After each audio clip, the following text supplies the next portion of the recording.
Bonjour à tous. J'ai été particulièrement touché, attristé de voir qu'il y a un YouTuber que j'aime beaucoup qui s'appelle Seb Another Life, qui est un YouTuber à la base voyage, boondocking, van life.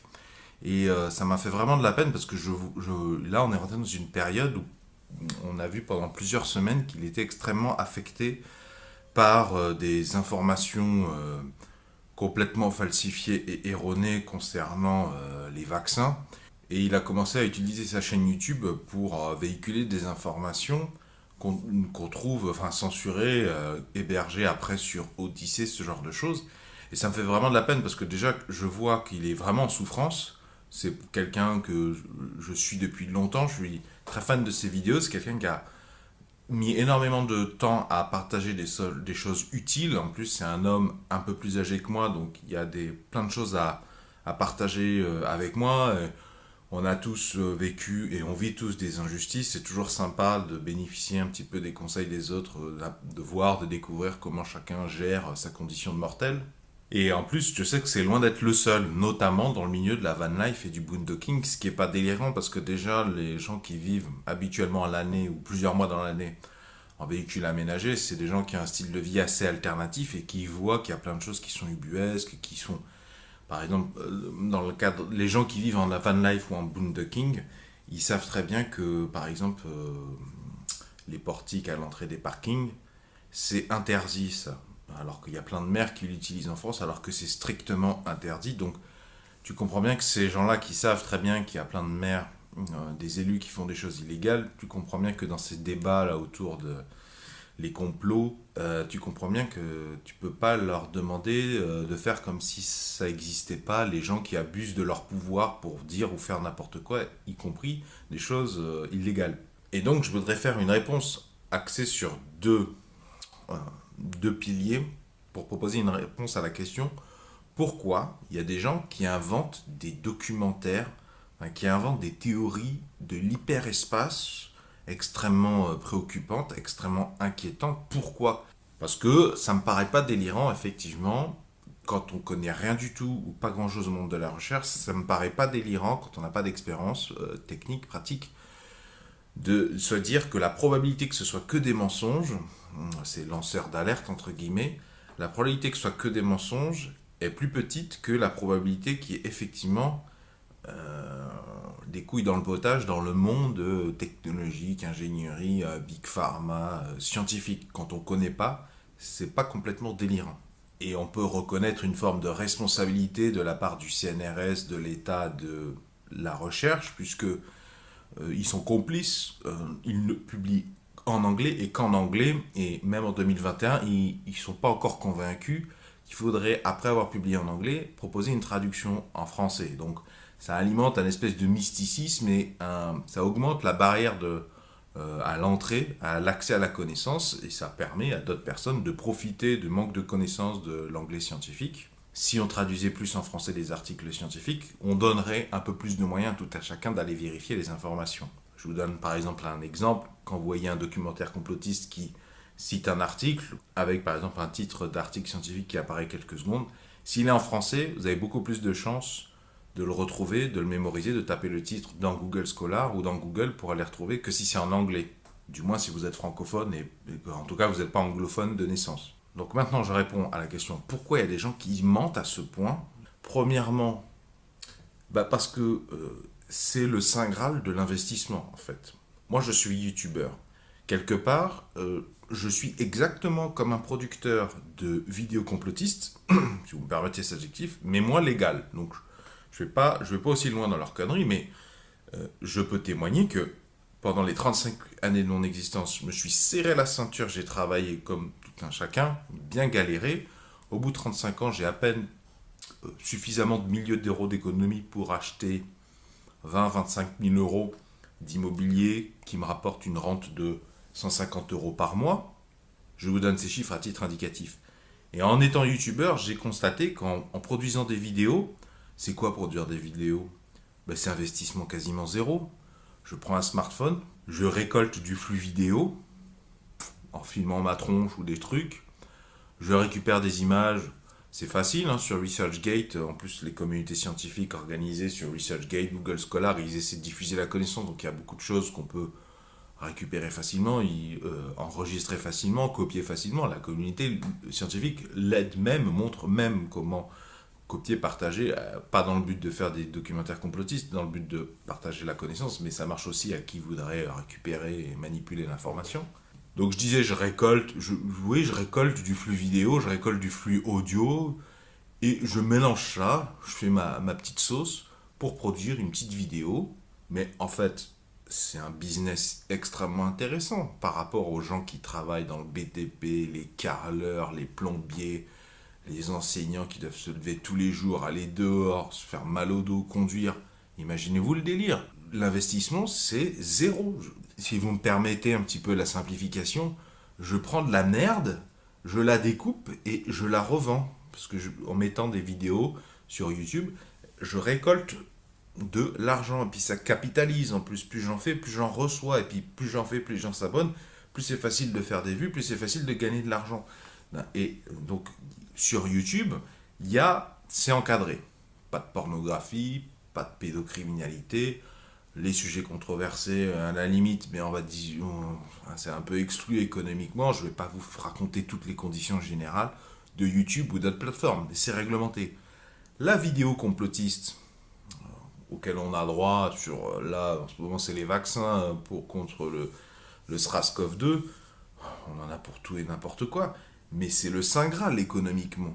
Puisque le complotiste, c'est celui qui fait le même travail que moi, mais qui a encore aucune limite, qui s'embête pas avec la propriété intellectuelle. Moi, comme j'essaie de rester dans les clous, ben, je peux pas prendre des images n'importe... À la limite, pour faire ma miniature YouTube, je peux récupérer des images, même si elles m'appartiennent pas, mais si je le mets dans la vidéo, déjà, il faut faire beaucoup plus attention. Le complotiste, il s'en fout. C'est extrêmement lucratif. Et donc, je te parlais de mon investissement immobilier. Mais YouTube, ça me rapporte beaucoup plus. En décembre 2021, j'ai gagné, bon, ça fait 4-5 ans que je suis youtubeur, tu vois, mais j'ai gagné plus de 2 000 euros. Tu te rends compte? La vitesse. Je donne ces chiffres pour que les gens un petit peu aient des éléments de comprendre comment c'est hyper rentable. Le moindre... En plus, économiquement, à cause de l'épidémie SRAS-CoV-2, mais même avant, c'est un des moyens les plus simples de t'émanciper financièrement. Tu vois, même ta famille galère, t'es un gamin, t'es pas trop bête, tu sais te servir d'un ordinateur, poup, poup, poup, tu fais en quelques heures, tu récupères un maximum de plans, de vidéos, tu fais un truc. C'est facile de faire des trucs angoissants et c'est facile de donner l'impression, comme les gens connaissent pas déjà le monde de la science et qu'en plus c'est publié en anglais, bah, c'est facile de semer le doute. Donc le premier élément, c'est que c'est le meilleur business au monde. Même comment il s'appelle, Warren Buffett, Kawasaki, Père riche, Père pauvre, même Théophilier, même Olivier Roland, même Wilkinson. Donc tout ça, c'est des entrepreneurs. Enfin, je les cite pour donner des exemples d'entrepreneurs. Je te parle de Wilkinson parce que les rasoirs, c'est intéressant. Mais c'est quoi les rasoirs? Bah, les mecs doivent acheter, enfin les mecs ou les filles doivent acheter régulièrement du matos pour leur système pileux. C'est une sorte d'abonnement à vie. C'est ultra lucratif. Après, tu as juste à te démerder. Une fois que les gens sont convaincus qu'ils en ont besoin, ad vitam aeternam, tu as juste à te démerder pour que toujours les trucs te reviennent le moins cher. Et toi, tu le vends toujours le même prix, voire plus cher. Et voilà, tu as convaincu psychologiquement les gens. Bon, voilà, c'est du business, quoi. Ben, la production de documentaires complotistes, pour faire un cours, mais c'est le Saint Graal. Parce que Wilkinson, les entrepreneurs que je t'ai évoqués, ils s'emmerdent la vie à respecter la légalité des États, machin. Mais la vidéo complotiste, c'est open bar. C'est open bar, ma couille. T'as plus toutes ces contraintes. Et d'une certaine manière, c'est une preuve d'intelligence. Et que tu te fasses censurer, c'est-à-dire que tu vas perdre une partie des revenus, parce qu'à un moment donné, tu vas te faire gauler par certaines plateformes. Mais tu t'en fous, puisque de toute façon, ça t'a coûté que dalle à produire. Tu t'en fous. Tu sais, en immobilier, on dit la bonne affaire, c'est au moment de l'achat. Parce que quand tu achètes vraiment pas cher, tu as déjà gagné. Parce que tu sais que le jour où tu vas revendre, bah, comme tu as acheté vraiment pas cher, qu'en plus le temps a écoulé, de toute façon, même tu revendrais au prix normal de moment où tu as acheté, comme tu as acheté pas cher, bah, tu ferais quand même, tu revendrais plus cher. Mais en plus, comme le temps passe, tu vas revendre encore plus cher. Mais le business des vidéos complotistes, c'est zéro, quasiment zéro le prix de rentrée. Donc, tu peux pas faire mieux, tu vois. Tu gagnes. Même si tu te fais censurer, machin, ça coûte zéro à produire. Je peux le multiplier par 100, ça fait toujours zéro. Par contre, ce que ça me fait rentrer comme argent, même si c'est pas grand-chose, ben, c'est toujours quelque chose. Et maintenant, on en arrive à la deuxième question. Ok, Olivier, on comprend bien que c'est un business rentable, c'est pas compliqué à comprendre, ce que tu dis, c'est assez évident. Mais quand même, t'as vu les éléments? Comment ça se fait qu'il y ait des gens qui mettraient autant la vie des autres en danger? Comment les gens... Enfin, attends, tu nous demandes de comprendre que il y a des gens extrêmement mal intentionnés qui n'ont vraiment rien à faire des répercussions. Donc je vais répondre à cette objection. Premièrement, en fait, déjà on va faire une petite comparaison. Par exemple, Agnès Buzyn ou Olivier Véran, ils ont accepté d'être ministres de la Santé. Je crois qu'ils sont tous les deux médecins.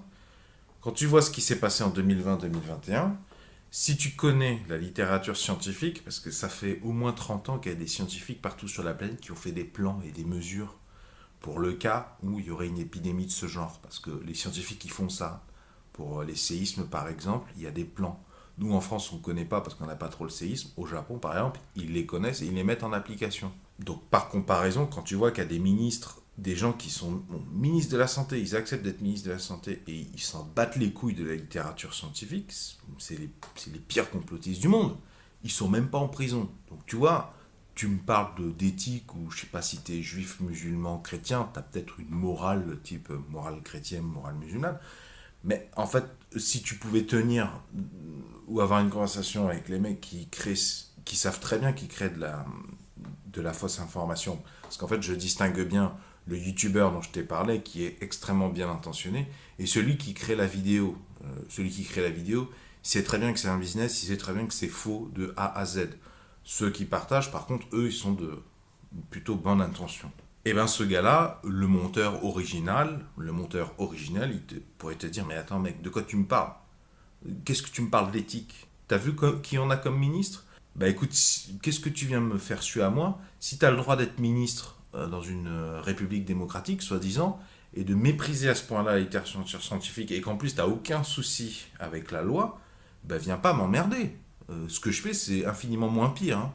Et en plus, moi, je joue sur l'influence, la manipulation, mais les gens qui partagent, c'est eux qui vérifient pas. Tandis qu'un ministre, quand il parle, il est porte-parole d'un ministère en entier, il est élu, il représente quelque chose. Moi, je représente rien du tout, hein. Le ministre, lui, il ment à l'heure de grande écoute à la télé, hein. Donc déjà, il y a cet élément de comparaison. Et deuxièmement, pourquoi les gens sont capables de faire des choses aussi abjectes, des informations qui vont menacer la vie des gens? Bah, en fait, nous les mortels, déjà tous, malgré ce que peuvent en prétendre certains, notre mortalité c'est notre plus grand problème dans notre vie. Et deuxièmement, en plus d'avoir du mal avec le caractère mortel de notre existence, c'est un truc qu'on apprend à gérer toute une vie et même à la fin on ne sait toujours pas vraiment le gérer, ou en tout cas ça demande un effort constant. Et deuxièmement, il y a que tous les humains, vous qui me regardez derrière votre écran, il vous est tous arrivé des choses dégueulasses dans votre existence. La vie, elle est injuste. Il vous est tous arrivé des choses injustes et même actuellement, vous souffrez de choses extrêmement injustes. Et si c'est pas encore le cas, ça va venir. Je suis désolé, je vous le souhaite pas, mais ça va venir. Préparez-vous. Par exemple, en France, ou dans d'autres pays du monde, et puis depuis même avant la création des États, une femme, elle peut prendre la décision d'avorter ou de ne pas avorter de manière unilatérale. D'accord? C'est-à-dire qu'au moment de la conception, c'est deux patrimoines génétiques, deux gamètes qui permettent la création d'un nouvel individu. Par contre, sur la prise de la décision de l'avortement ou pas, c'est unilatéral. Bon.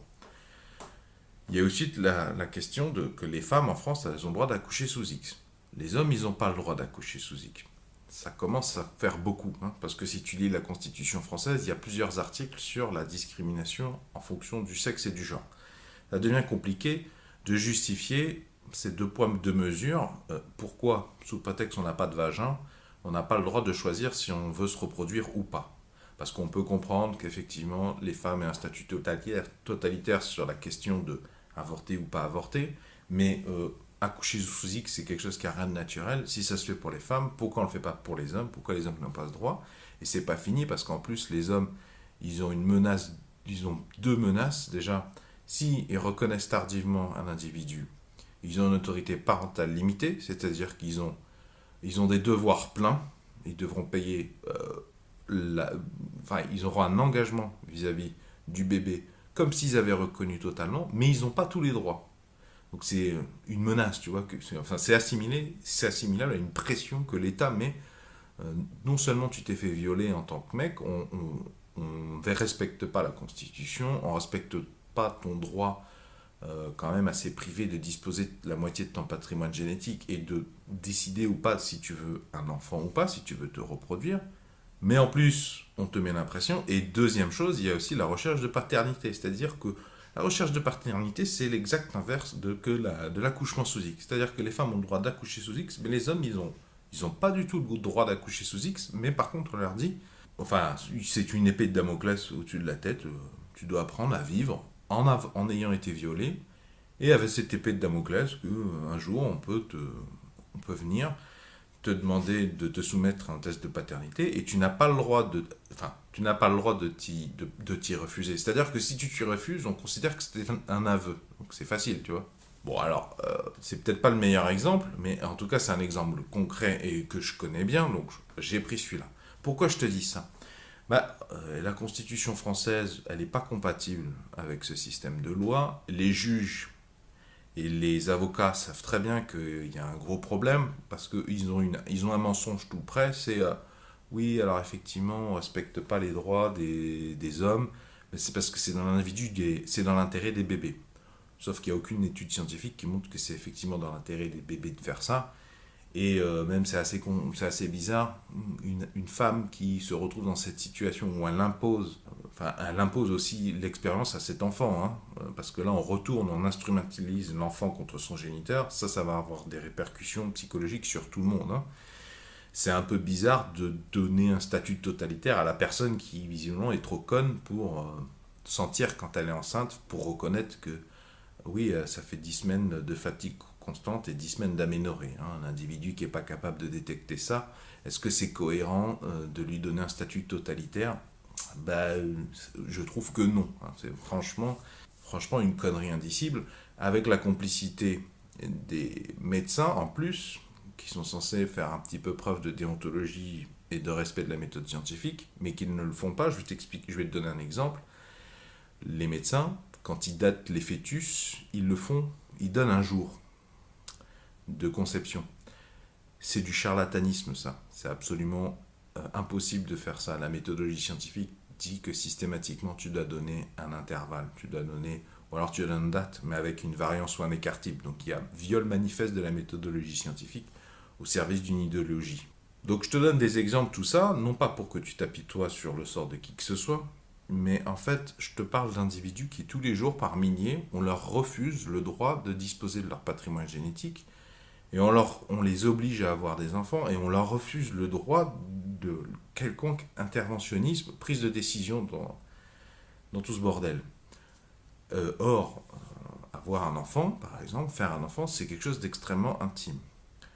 Et on refuse le droit à plein de ces individus qui se retrouvent dans la nature et à gérer comme ils le peuvent. Mais cet exemple, qui n'est pas exhaustif, hein, il y a d'autres injustices peut-être bien pires, probablement bien pires. Il y a 1000 fois pire même. Mais ces gens-là, ces individus français, parce qu'il n'y a pas de recours légaux, soit ils se suicident, en fait, l'État les pousse à des recours illégaux. Suicide, assassiner la mère, assassiner le fœtus, ou un truc entre les deux, ou les deux combinés. Et il y a d'autres possibilités. Ok, c'est marqué dans la Constitution que normalement je suis censé avoir autant de droits que les femmes, et visiblement personne n'a rien à branler. Donc toi qui te dis, mais comment ça se fait qu'il y ait des mecs qui sciemment font des documentaires où ils falsifient de tout de A à Z et puis de manière vicieuse. Mais ces mecs-là, si tu pouvais discuter avec eux, ils te diraient, attends mec, tu pleurniches parce que cette vidéo-là, d'ailleurs personne ne vérifie rien, elle a causé la mort de gens. Mais ces gens qui sont morts là, ta mère qui est morte à cause des informations, elle a voté, elle a fait quelque chose pour que moi j'ai le droit d'accoucher sous X? T'as fait quelque chose toi quand moi j'ai été violé? Il y a des milliers de témoignages, il y a des livres d'avocats sur ce sujet, sur cet exemple concret. T'es même pas au courant. T'en as rien à branler. Tu t'en fous de ma gueule. Alors, viens pas me faire pleurer. Si t'en as rien à foutre de mes droits fondamentaux, eh ben tu vas te faire enculer. Et c'est œil pour œil, dent pour dent. Donc désolé de parler comme ça, mais en fait c'est ça, hein, en pratique. Quand il y a des injustices et qu'il n'y a pas de recours légaux, tu peux pas reprocher aux gens de se mettre en recul de la société. Il y en a même qui deviennent des terroristes. C'est quoi des terroristes? C'est des mecs qui vivent une profonde situation d'injustice, mais qui n'ont pas de recours légaux ou qui n'ont pas les moyens de se défendre. Bah, ils font comme ils peuvent, quitte à perdre leur propre existence. Et donc voilà, je voulais un petit peu rapporter ça parce que ça peut paraître extrême, mais ça l'est pas du tout. C'est le quotidien de tous les humains. Alors bien sûr, je ne suis pas en train de dire que quand il t'est arrivé des injustices, ça justifie que tu fasses à toi-même des saloperies à ton tour, du genre des documentaires. Je ne suis pas en train de dire que c'est bien, que c'est justifié, mais bah déjà ça se défend. Hein. Quand il y a des victimes d'injustice, viol de la Constitution, pas de recours légaux, bah, les gens sont obligés de se faire justice eux-mêmes, hein, donc faut pas venir pleurer derrière. Bien sûr, je le redis, ça le justifie pas. Enfin, d'ailleurs, si je le dis, c'est surtout pour me protéger, hein, parce que le fond de ma pensée, c'est pas exactement ça. À partir du moment où ça ne nous dérange pas de ne pas respecter les droits de l'homme en fonction, sous prétexte qu'il possède un pénis, pas un vagin, c'est un exemple d'injustice parmi tant d'autres, bah, faut pas venir chouiner derrière qu'il y a mise en danger de vie d'autrui. Hein. Bah, parce qu'il y a le contrat social. Hein. Si on accepte de se plier à une violence légale, la justice et les forces de l'ordre, la gendarmerie et la police, c'est en échange d'un respect d'un minimum de contrat social. Et si le contrat social n'est pas respecté, bah, le contrat social n'est pas respecté, j'ai pas à m'y soumettre non plus.